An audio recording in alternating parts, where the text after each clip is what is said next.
How's it going, PokeMoshPit? It's KwandaoRen66 here, bringing you my second upload to the Mosh Pit, which is a UU battle I took at my live stream last Saturday. So let's go ahead and get right into that. It's Uxie versus Ambipom, and I decided I'm going to go ahead and fake out. It's the very first turn.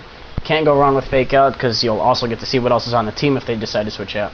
I don't have U-turn, so I am forced to hard switch to Spiritomb, expecting it to start setting up in some way, shape, or form, whether it be screens or rocks. I knew I was going to take the status in some way. I do have rest on the Spiritomb, so that's perfectly okay. That's the reason I went in the first place. And I guess the mission objective right here is to start setting up to see what he's going to do about it. So it's kind of a call and response thing. I'm calling it in the form of Calm Mind, and he is responding by bringing in this Dusclops that I learned later is disgustingly similar to the one I uploaded in my last match, where it operates on Sub, Curse, and Pain Split. But what I decided to do here, since I know how to handle this, I'm going to go ahead and try to tank it out and, you know, rest off whatever damage I decide to get from Curse.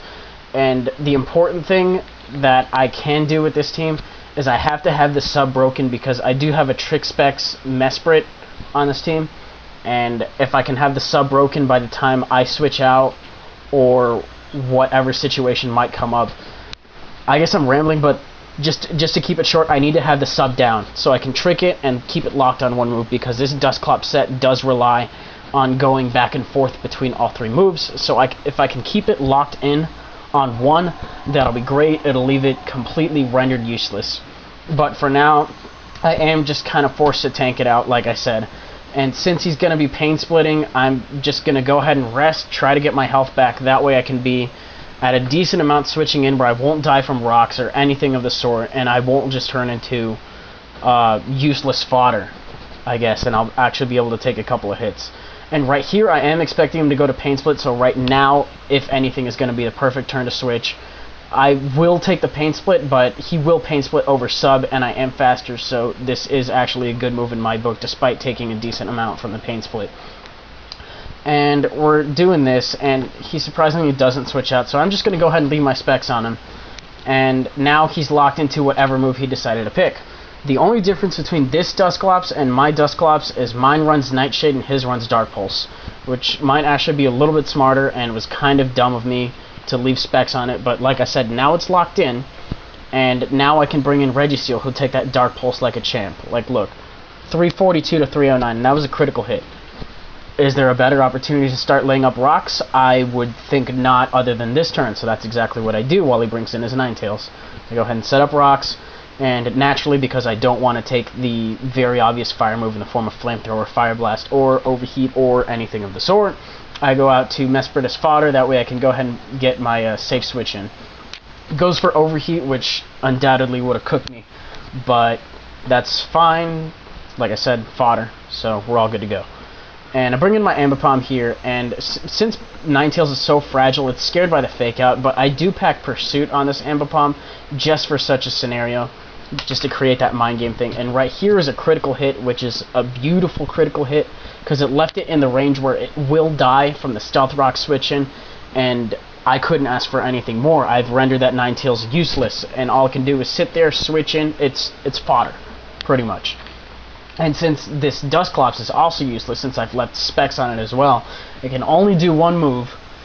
I'm thinking Pain Split probably would have been the smarter move, just to, you know, keep trying to annoy me. But it does go for Curse, and it's in the range now where if it switches out and switches back in, it's left like the Ninetails, where it'll die from Stealth Rocks.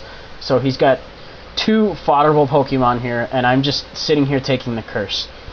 I miscounted my rest turns, and I thought I would have waken up this turn so I could rest off the Curse damage and then just get out of there.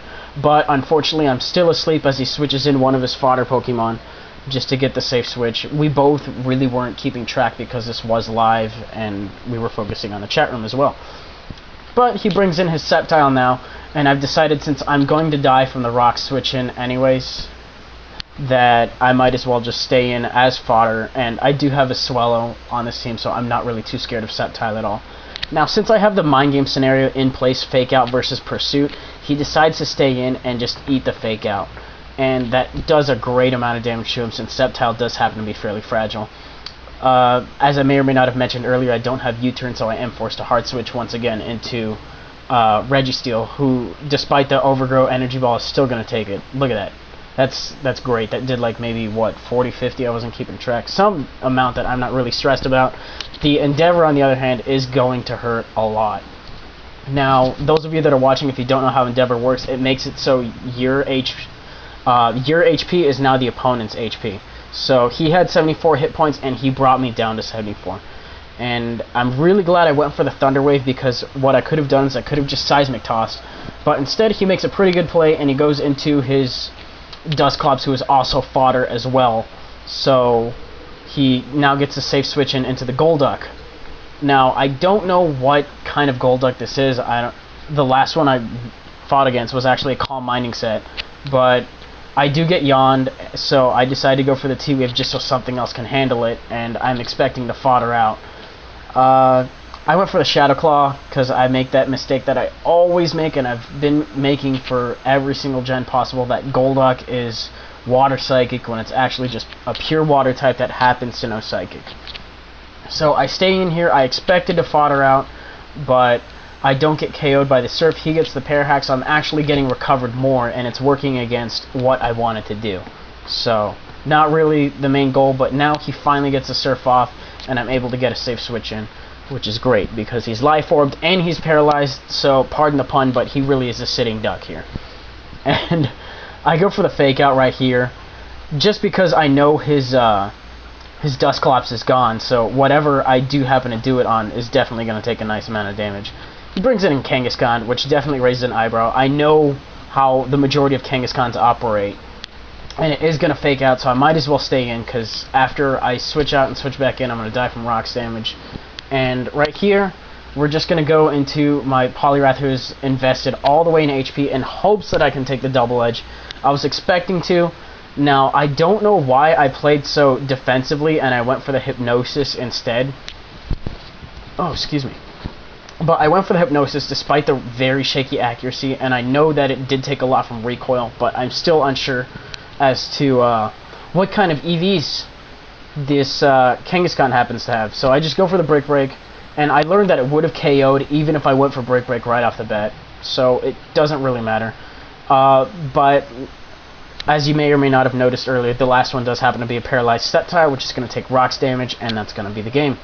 So, like I said, that's the game, guys. Like, comment, rate, subscribe, do your thing. Both of the links will be in the description, and I'll see you guys later. So, peace.